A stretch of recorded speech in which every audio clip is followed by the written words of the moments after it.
Oh, finally, the file loaded. Hi, learner. How are you feeling tonight? I hope you're doing fantastic and ready to dive on our lesson because you know what? Our lesson tonight is centers on you. Yes, you, learner. The discussion will center on the learner and the designs that is implemented for you to learn more, for you to learn your best, and how you learn your best. Because learners have this mind of filled with wonders, curiosity, and this design will help you to be engaged and to be more motivated. Isn't that interesting?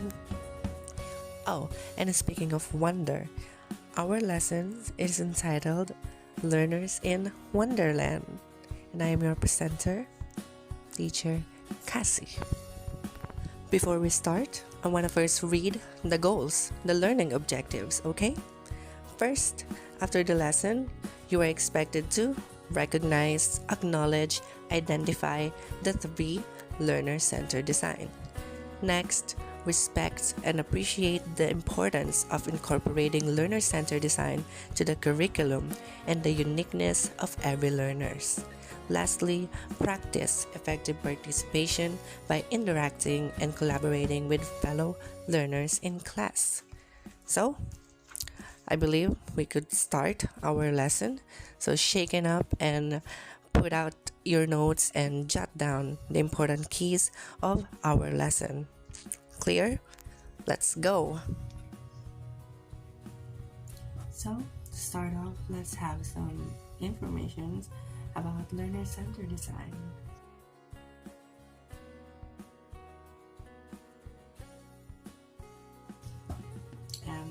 One of those says among progressive educational psychologists, learners is the center of the educative process, which is true because especially nowadays, the contemporary world in the Gen Alpha era, the learners are actually the important factor.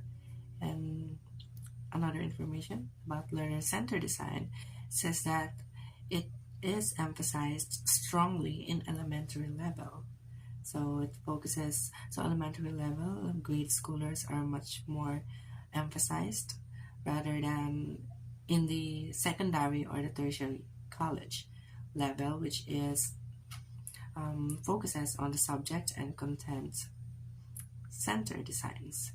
But still, um, secondary and college levels still recognizes the importance of learners in the curriculum. So, speaking of curriculum, what is that? Here says from State of Rhode Island, 2003, says curriculum is standard-based sequence of planned experiences where students practice and achieve their skills or proficiency. Furthermore, curriculum is the delivery component of an instruction's educational mission, values, and theory of learning regarding what a student should learn and how a student can best learn. So, just like in the title, no, learner centered. So we're focusing on the learner, on how, what they need to learn, what they need to attain, and how they can attain and learn the particular subjects or competence. So, in order for the child or the learner to express themselves, to learn best, there are some examples of curriculum designs which are for them, for the learner centered. So, first we have the child centered design. It says that this design is oftenly attributed to the influence of John Dewey and other more. It's anchored on the needs and interest of the child. So it means that child center focuses on what the child needs and their interest in order for them to express themselves more and not just there to listen, to sit or do what the teacher says, but they're there to engage and how they want to. Next, the learner is not a passive individual, just like what I have mentioned, but one who engages with their environment. Another information, learners actively create, construct meaning and understanding as viewed by the constructivist. And another one is learners interact with teachers and environment. So it is the same, just like what I mentioned earlier. No? It's the interaction. It's not they're not there to encounter or experience autocratic approach wherein teachers are the ones who just talk or speak, do anything, have to um, command or say something to the student on how they do things or whatsoever. But in the child center, it's all about the learner. They have to be involved, they have to be there, they have to express, and they have the right to do their thing, to question, to ask question, and anything for them to learn and to attain what they need to learn. Next, design is experience center design. So similarly to child-centered design, though the focus still remains on the child. Another one, experiences center believes that the interest and needs of the learners cannot be pre-planned. So it is not pre-planned because, where is it? Instead, experiences must be the starting point of the curriculum. So self-explanatory. Another information, the learners are empowered to shape their own learnings. And an example of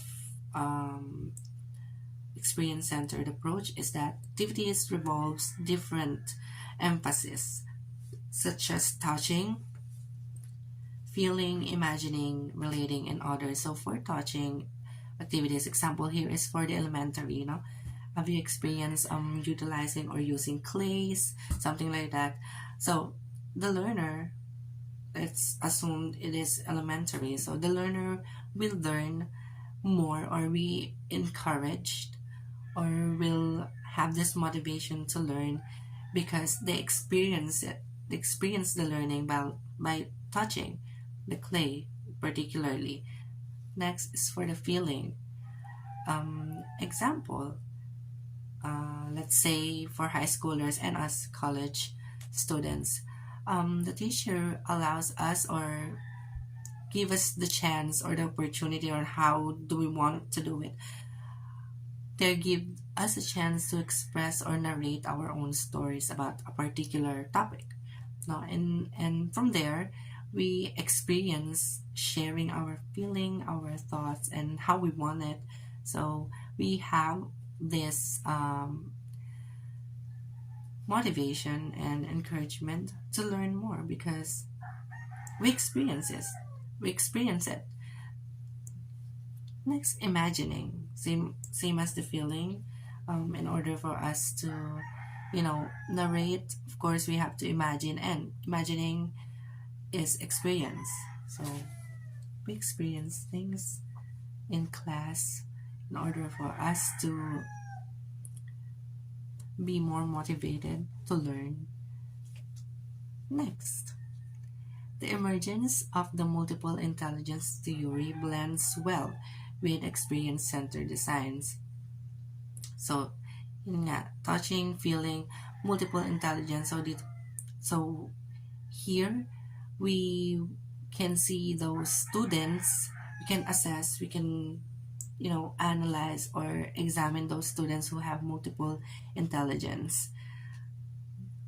This is where they showcase their skills in different or various aspects, such as in writing, interpersonal skills, and their communicating skills, and whatsoever problem solving skills.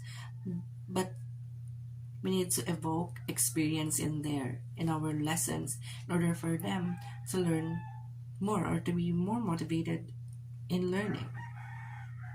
Experience centered. Their experience is the one that we should focus on. Lastly, we have humanistic design. So the previous ones are child center and experience center. Now is the humanistic design. So key influence of this curriculum design are Abraham Maslow and Carl Rogers. So Maslow's theory of actualization is one of the influence of this design and one of the concept that influences this design. Another thing, Rogers believed that a person can enhance self-directed learning by improving self-understanding. So in humanistic design, learners are more engaged or willing to learn by if they gain self-understanding, if they see themselves developing. No?